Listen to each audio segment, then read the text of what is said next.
Hello and welcome back to the Join Dota League Season 3 here on HeflaTV 1. This is going to be Game 2 of our Best of 2 series between CNB Esports and Union Gaming.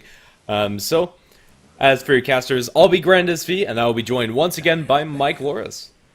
Yeah, after that last game, Union Gaming are currently up 1-0 in this best of 2, which of course means that overall these two teams having matched up against each other, Union Gaming have still a perfect record, 5 wins, no losses. Yeah, I know, I still think that CNB have it in them to take a game off of them, but it's very hard to argue with the stats, as 5-0 is absolutely wonderful. Although not the largest sample size, still consistently Union Gaming have been able to beat CNB. Let's see if this game is going to be any different. As far as the bans, nothing too noteworthy to talk of just yet.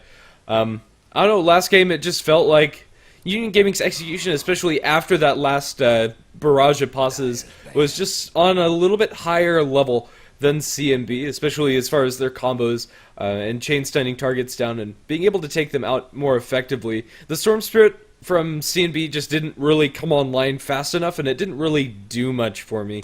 It was involved in several kills, but I don't know, the build choices coming out from it and just the general playstyle, I feel, just kind of didn't get it off of the ground. And Storm Spirit, a hero that kind of needs to get a couple of kills under his belt and can't carry the game just by AFK farming.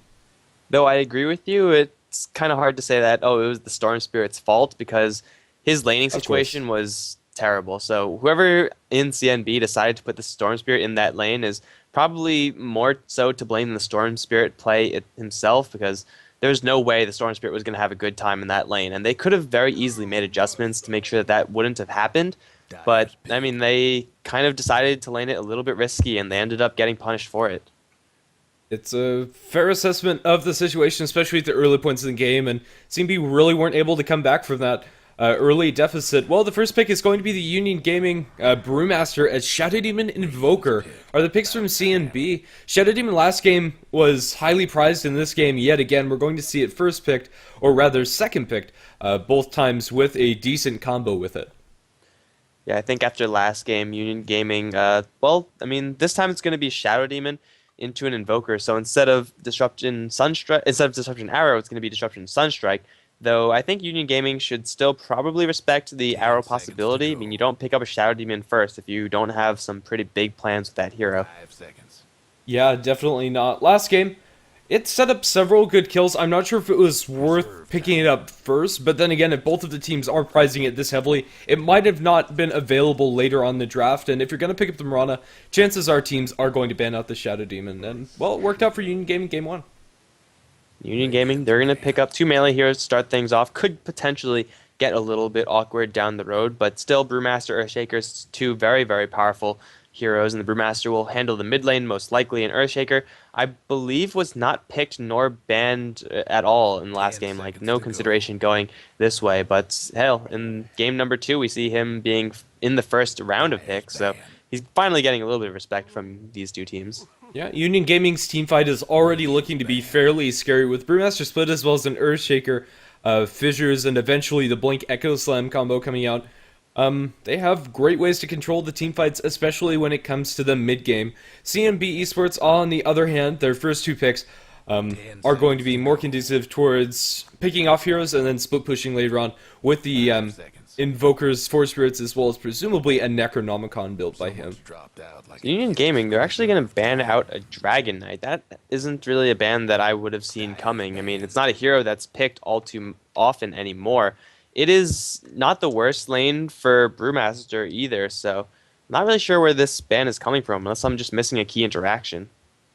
I don't really think you are. Dragon Knight would have been an okay pickup for CNB Esports. They'd put the Invoker safe lane with the Shadow Demon setting up, potentially go aggressive with the Shadow Demon and Mirana combination +1 and leave the Invoker solo safe lane.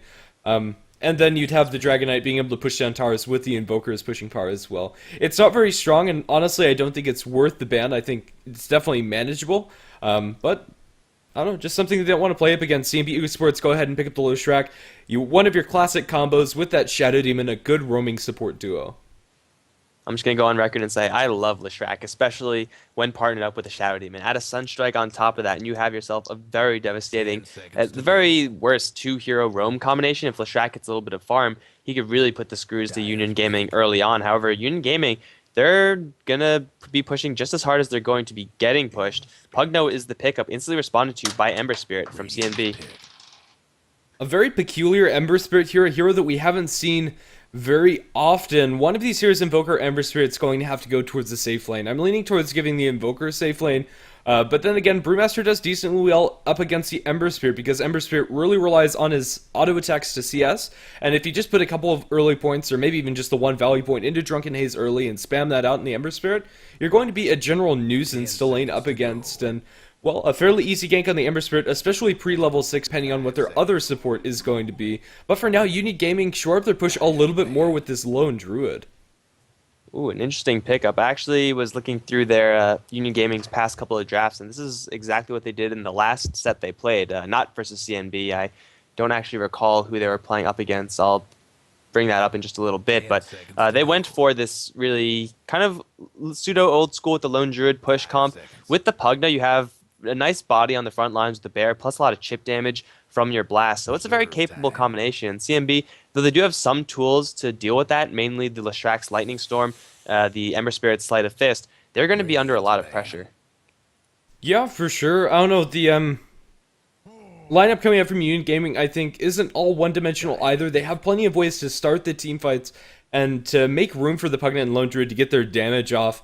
I think the biggest problem that they're going to have is whether or not this Lone Druid is able to get enough farm early, because a Shadow Demon Invoker Leshrac Trilane can definitely kill a Lone Druid in lane. Yeah, and even if they have something else that is laned up against the Lone Druid and they go for a different laning orientation for CNB, there's still plenty of kill potential. And, well, Lone Druid that doesn't get his farm early is going to be dead weight for the first couple minutes of the game. In the last game, they actually had the last set that I mentioned before, they actually had these exact 4 heroes, and the 5th hero pick was, or the last hero to round it out, was the Shadow Shaman. So that's obviously not going to happen this game, and with the Nature's Prophet pickup from CNB, they're going to be looking to push just as hard as Union, I would say, with Forge Spirits most likely being the skill build of choice for Invoker with Leshrac. Maybe picking up 1 or 2 points in Edict, and then, of course, Nature's Prophet having those treants. There's going to be pushing going both ways. Union Gaming picking up the Disruptor to counter both the Nature's Prophet as well as the Ember Spirit. Yeah, I know, just very good with an instant silence onto the Ember Spirit to keep him in place, as well as the glimpse back. If you can catch out a Nature's Prophet or an Ember Spirit with a glimpse, it's great at taking them out of position and making it a fairly easy kill for yourself. Another great team fighting hero that Union Gaming are going to have at their fingertips. And I don't know, Earthshaker, Disruptor, not the best roaming duo, but definitely can make things happen around the map. I would say overall these two comps are fairly evenly matched. I mean, they both want to do a little bit of pushing. They both have a good amount of initiation / team fight power. So at that point, it's all going to come down to the lanes and come down to the execution. So let's first take a look at the lanes. We have on the UG side, heading up towards the top lane, it's going to be Angel playing his Lone Druid. Mid lane, it's going to be played by Siderlin, I guess. That's what we kind of been calling him. The Earthshaker is going to be played by Z Ender. He's going to be supporting down in the bottom lane along with Jericho's Disruptor, and Benjez is going to be farming the bottom lane as the Pugna. And on the dire side, we are going to have CNB with Ned taking up the Shadow Shaman. Ember Spirit going to be played by Klotz22. And we're going to have a Distract to make up the third cog of that tri-lane, going to be played by Baga. The mid Invoker going to be taken up by 4DR, and the offlane hero will be the Nature's Prophet, played by Wesley, currently sitting in base to summon those treants at about 35 seconds and to get some scouting going on. It's interesting that they'll put the Ember Spirit as the farming core of this tri-lane. I think that gives them more kill potential, actually, with the Invoker still being able to drop his Sunstrikes. They'll have a little bit more lockdown coming out with the chains, and if they isolate him with the bear, that's a great way to secure those extra bit of kills. I don't know, I'm not sure if it's really worth it, sacrificing the levels of the Ember Spirit. Invoker, at the very least, could be building a Midas in the safe lane. I'm not sure you want to be doing that on your Ember. So, I don't know, if he gets pulled behind, he might be off to a fairly poor start. Is the Spirit Bear going to tank out through some trees as he's taking a lot of damage from this Edict level 1 Leshrac, but should be just fine. I'd just like to quickly point out that Doom was neither picked nor banned in this particular game, which is kind of uncharacteristic to see, but also Leshrac going for another uncharacteristic choice with Diabolic Edict at level 1. Now, to be fair, Edict level 1 is a great skill. Like, you could absolutely wreck Spirit Bears and pretty much anyone you can get your hands on, especially if it's only one target. But then you miss out on Disruption Split Earth combo. They might be able to kill Spirit Bear. That'll make this totally worth it. Ned, thinking about diving for that, I think that probably would have been worth it. Even if he did give up First Blood, getting 300 gold is a pretty hefty chunk of change. As well as not having a bear available, as First Blood's actually going to be on bottom lane with a nice fissure coming out from the Earthshaker and just too much damage with the Nether Blast. And Glimpse, I'm not even sure if that was entirely necessary, but it brought him back for a little bit more uptime on their auto attacks. I didn't expect the Nature's Prophet to give up First Blood, honestly, but in the end, that's where it's going to be. So a great early start for Union Gaming, making sure that their lone druid did not lose his bear as well. Unfortunately, it is only the level 1 bear, so not going to be able to teleport up top, so Angel off to a very slow start in this lane. So honestly, maybe even not killing that Spirit Bear ended up working out for them just as well. Yeah, the Nature Prophet's item build actually was one designed to keep himself alive. Boot speed only really helps if you're not up against a Fissure, though, because Fissure has such an absurd range from the get-go. It doesn't matter how fast you are. You have to be at the right position at the right time. You can't really afford to be moving places, and you might get screwed over then. So Benjaz is going to be very happy with that First Blood. Is going to find himself boots as well as that Ring of Basilius. The extra levels for the Pugna in this tri-lane is certainly going to be very useful as well. Once he gets level 3 in the Blast, and they're going to look to put some real hard pressure on this bottom tier 1 tower. And though Nature's Prophet will have the Nature's Call to kind of pull off the aggro, he won't be able to do much in order to stop the push.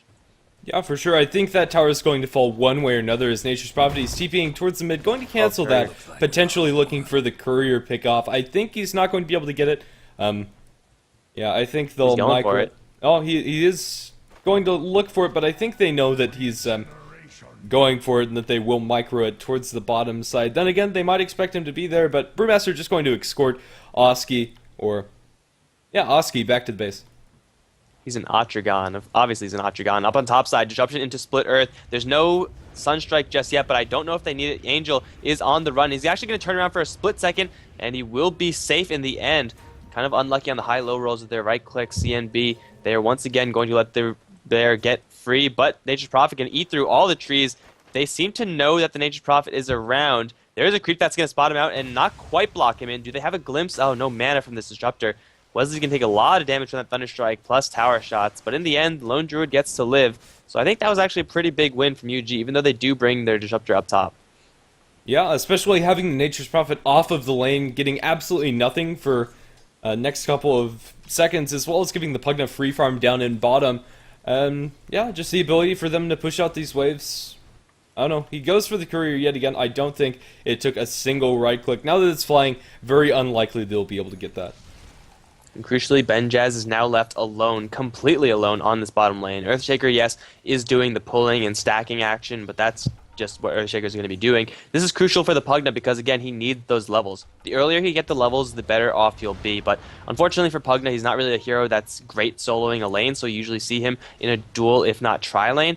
In this particular scenario, he's going to benefit so much from just being all alone. Of course, Nature's Prophet not being here makes things a little bit easier to last hit and stuff like that, but he's almost level 5 already. He could easily turn the Ring of Basilius on and start gunning for this bottom tier 1 tower. I'd like to see them do that, especially with 2 range creeps and a catapult. They're also blocking it up with the Fissure to give them more time to where the other creeps are going to come to the tower. I think that's a great choice.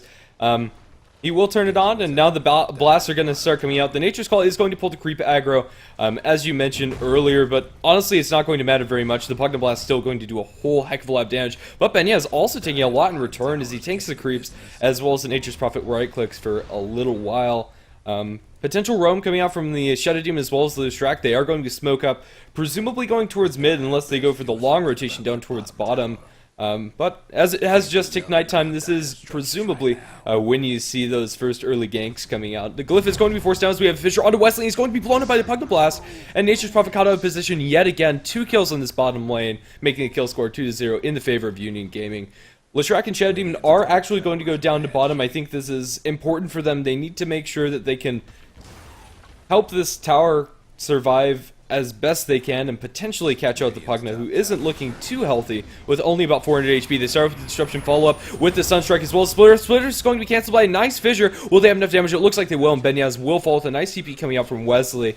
They comboed that very well, and Earthshaker did all that he could, really. Cancelling that Split Earth was probably the best case scenario, but in the end wasn't enough as the smoke comes out from Jericho as well as the Ender, and up on top they go towards the Ember Spirit. Without supports and without level 6 available for only one more creep, this could be a fairly easy kill. He is going to take level 6, or will he? He drops a Slide of Fist, trying to delay the time. He has his level 6 available. Will he throw out a Remnant? He's going to be glimpsed back first, and now it's time to get out of there. He's going to be stunned up as well as to Crippled. Why isn't he using his ultimate? Did he not have enough mana? I actually think he just popped his level 6 near the end of that engagement, so he's probably scrambling both to level it up and then use it. He might have just been low on mana. I didn't actually get a good look at that. Regardless, I thought that they wouldn't have enough damage anyway, but Ember Spirit with no points in Flame Guard, just now hitting level 6, and Benyaz coming in at the last moment to secure the kill on that Ember is going to put a lot of pressure up on top lane. I thought for sure that the Ember would have been fine just because Lone Druid doesn't have the possibility for Entangle just yet, but it turned out to not matter. Now Pugna is going to take the first tower of this game. It's going to be met shortly by this bottom lane push, although Sidrulin is here. He does have a split and a clap, so he could fight 1v2 if need be, although it's going to be a 1v4. He's looking for the clap into the split. He's going to go straight for Baga, and he should be able to kill off this Leshrac, although the bubble is going to protect the Leshrac for just a little while longer. The Storm Panda looking for a tornado, perhaps. Baga now hiding in the trees, going to split Earth, but it won't really do much of anything. There's a Sprout catching all 3 Brewlings, actually. They're going to throw the Nature's Prophet up into the air, and UG, they're not going to help this Brewmaster. He is all alone, and I think this guy might just be dead. Sunstrike right on the mark. There you go. There goes the Brewmaster. Yeah, I don't know, stop points for getting the Sunstrike kill. I think the Brewmaster need to micro his Earth Bandit out a little bit earlier, but in the end, got caught by a nice Sprout coming out from Wesley. So, in the end, it is going to be a 1-for-1 tower trade, as well as trading kills. Although, in mid, they might find some more as Kotsutui jukes the Pugna Blast, and I think he's going to be out just fine.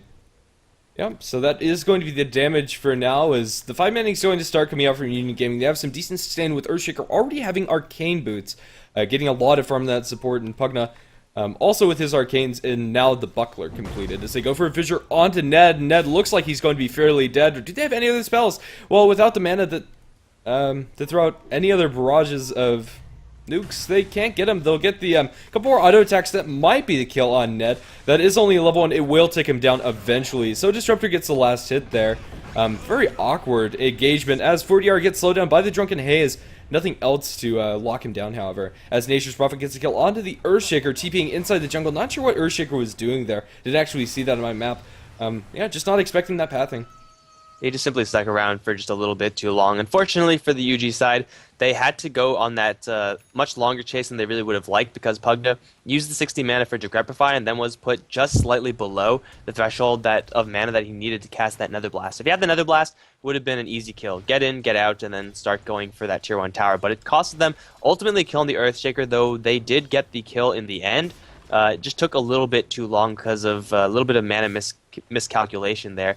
It's not going to matter too much because, again, it's only an Earthshaker. He already has his Arcane Boots. But for right now, Shadow Demon and Leshrac, they're going to be smoked up, and they're going to look towards this Tier 1 tower in defense. Nature's Prophet will also be here, so it's going to be a 4v4. Benjaz does have level 1 Nether Ward, and he does have the Blast. There's Thunderstrike immediately onto the Invoker. They're going to glimpse him back, but there's really no follow-up. As Cold Snap does go onto the Disruptor, he's going to run straight into the Nature's Prophet. This Disruptor is completely out of mana. He's going to drop shortly. Someone's in the bubble. I believe that's the Brewmaster. Benjaz and the Earthshaker kind of in an awkward position. They're trying to get into a fight somewhere, but now Ned going to try to TP out. Sidrulin with a double damage rune, just going to beat down on that Shadow Demon, securing that kill. So ultimately a 1-for-1 trade thus far, and I think that might just be the end of it.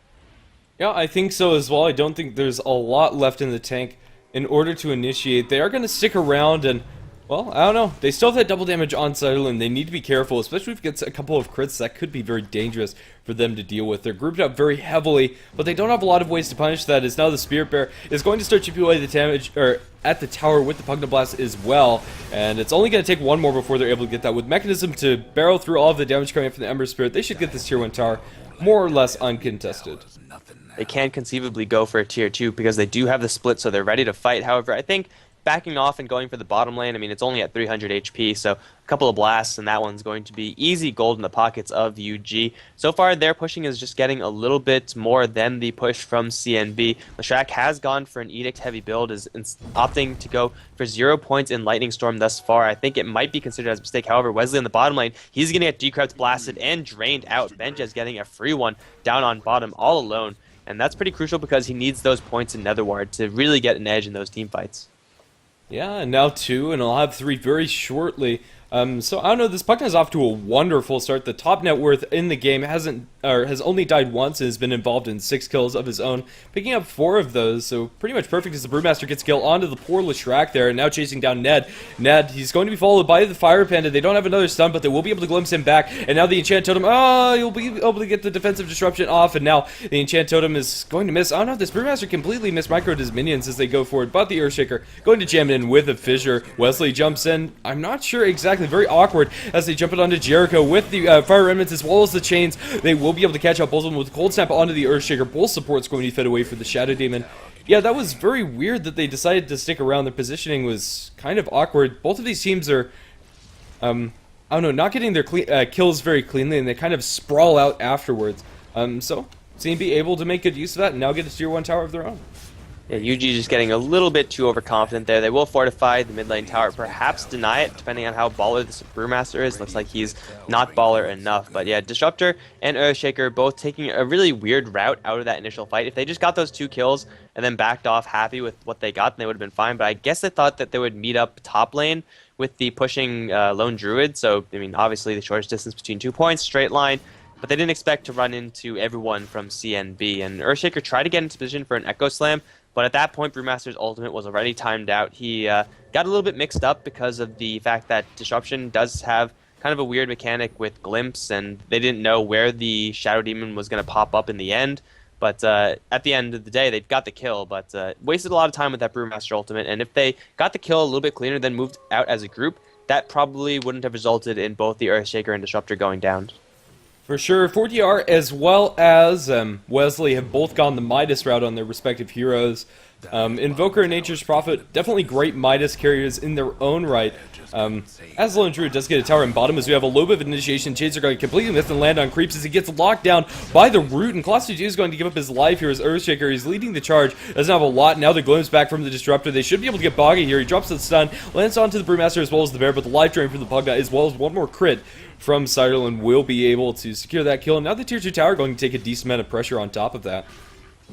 Though Pugna does have a very low HP pool, that just makes Mechanism that much more of a mind screw. Like, you see him at 1 hit left, he's like, oh, he only has this much left. And then suddenly Mech, and he's up half his HP pool. But, I mean, he's still very vulnerable, but it is a little bit of a hard thing to analyze in the heat of the moment. They will chip down and bring down this tier 2 bottom lane tower. In the meantime, 4DR, he's in mid lane trying to do the exact same thing, but we haven't really been seeing too much of this Invoker. He's mostly been on sidelines. Meantime, Sutherland, he's thinking about splitting. He's thinking about going for Colossus. There's the Echo Slam plus the Chain Stun from the Earthshaker. They will secure the kill on the Ember Spirit as he does return to the fight instantly to buy back. Then the jump forward from the Brewmaster onto Baga, using the split as well. Baga's going to go down. Is there anyone else? Ned might perhaps be in a little bit of trouble. They have the glimpse back into a kinetic field. Ned is so very screwed right now. Another rock. It will be dodged by the disruption, but I don't think he's going to get out of this. He's going to try to make a break for it, and Ciderland doesn't have any mana to jump forward for one more whack. There it is. Now teleportation coming in. It is going to be Wesley. Ciderland will teleport out immediately. Jericho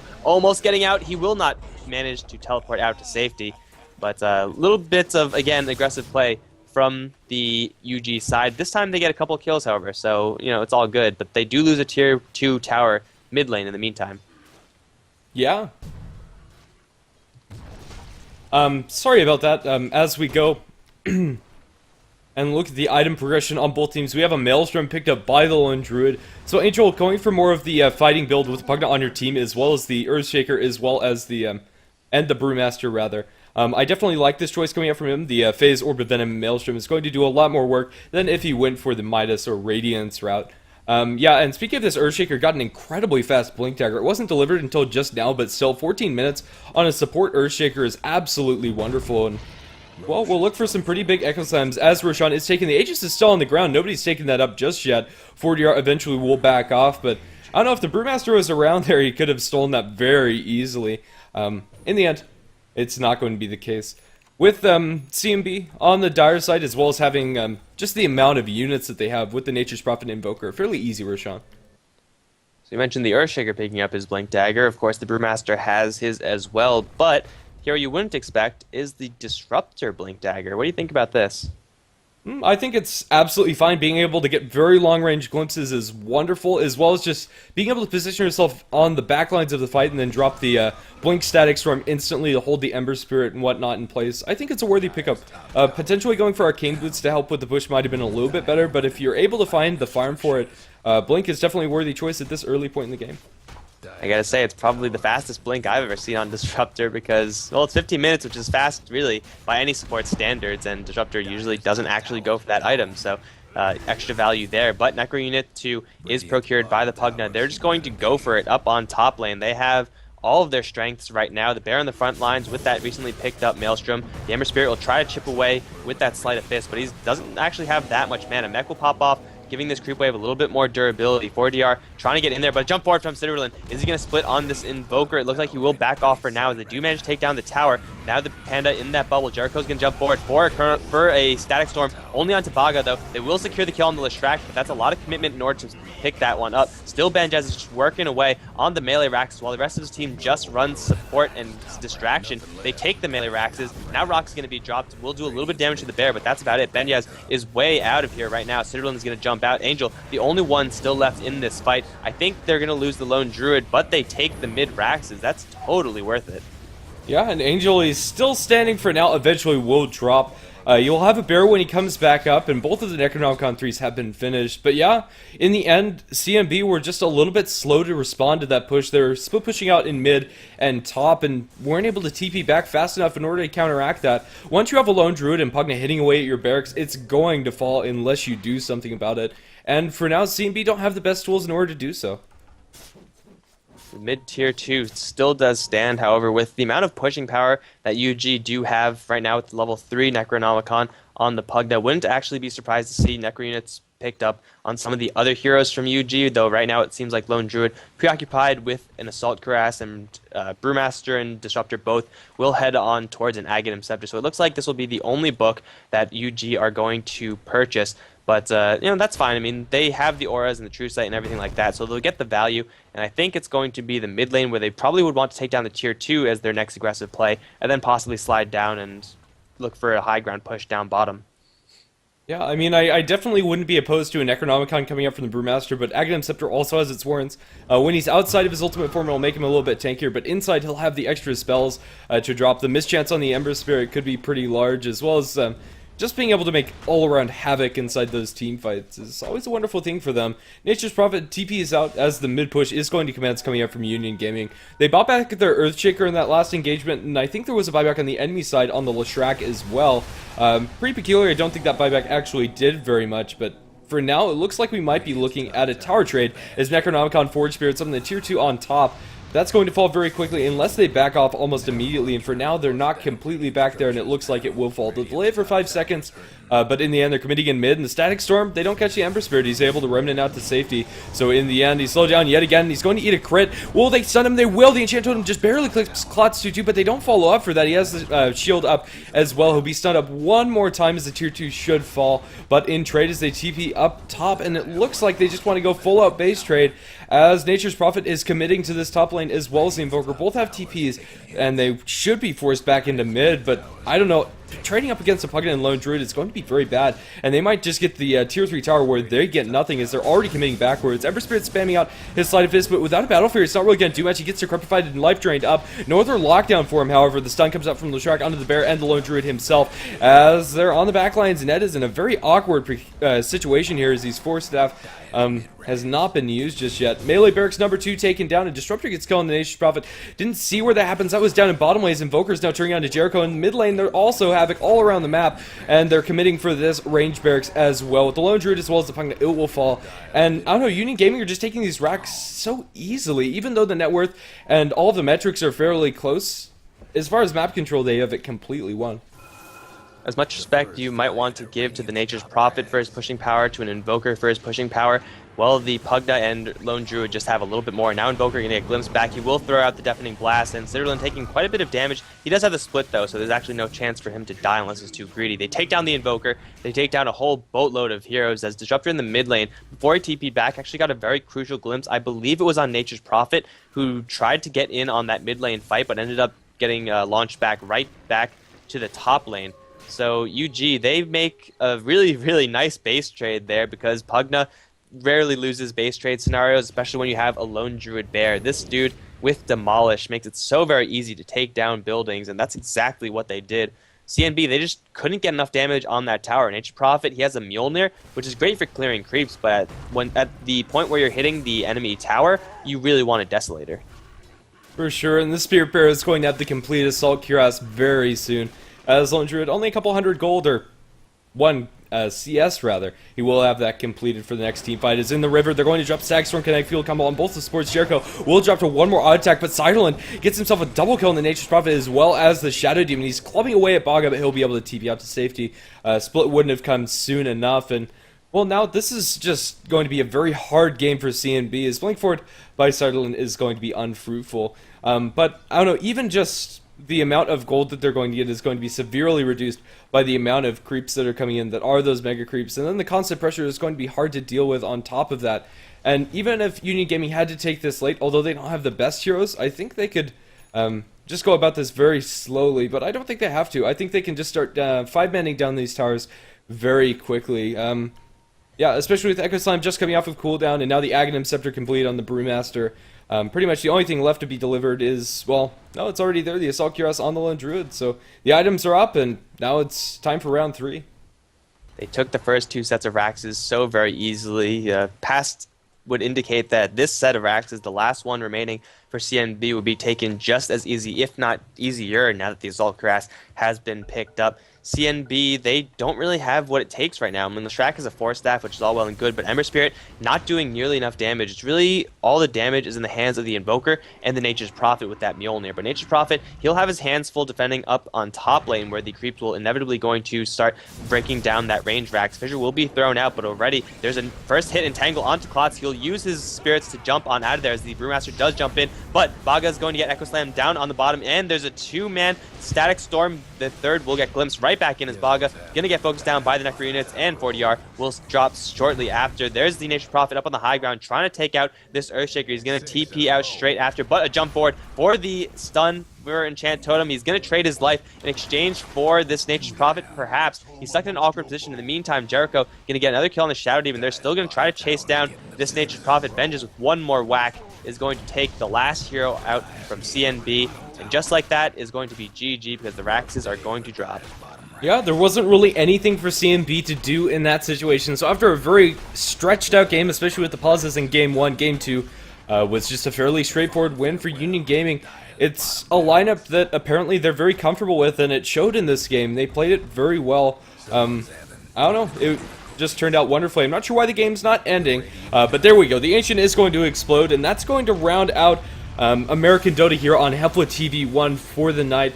So thank you for watching. If you want to follow HeflaTV, you can go ahead and check out facebook.com/HeflaTV, as well as on Twitter at HeflaTV as well. Also, VODs, if you want to watch a game yet again, you can go check those out at youtube.com/HeflaMoke. Usually it takes a couple of hours to get those online, but usually by the next day, they'll for sure be up. That said, I've been Grandis V, I've been one of your casters, and I've been joined throughout the day by Mike Loris. Yeah, and this is going to, of course, mean that the series ends in a 2-0 victory for Union Gaming, pushing their advantage over CNB to a very nice 6 wins, 0 losses. Off of every single time they've met, Union Gaming have had the upper hand, and well, we could see off of this last game that you could kind of understand why. Yeah, thanks for watching. Good game to both teams, and well, thanks for watching, and see ya. Yeah. GG, guys.